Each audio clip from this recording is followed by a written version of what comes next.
हृदय प्रत्यारोपणाद्वारे चेन्नईमधल्या चिमुकल्याला जीवनदान मिळाले। त्यासाठी हृदय विमानानं बंगळुरूवरून चेन्नईला नेण्यात आलं। वेळेमध्ये हृदय चेन्नईला पोहोचलं आणि प्रत्यारोपणाद्वारे या चिमुकल्याला जीवदान मिळालं।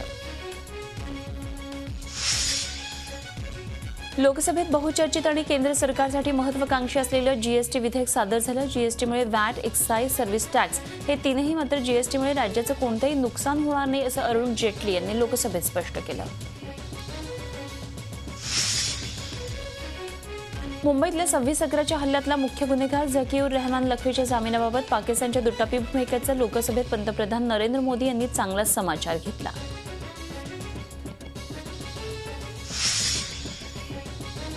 काँग्रेस अध्यक्ष सोनिया गांधी यांचे जावई आणि बिझनेसमन रॉबर्ट वड्रा यांच्या जमीन घोटाळ्याशी संबंधित महत्त्वाच्या फाईलमध्ये काही दस्तऐवज गायब झालेले आहेत। फाईलमधले 2 पानं गायब झालेत। या घोटाळ्याच्या चौकशीसाठी त्रिसदस्यीय समिती नेमण्यात येणार होती।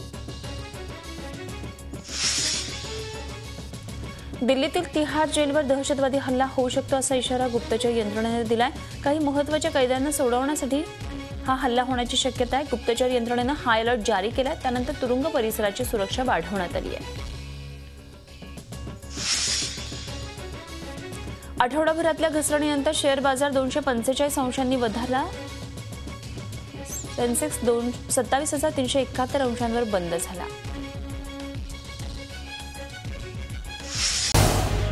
झी 24 तास रहा एक पाऊल पुढे।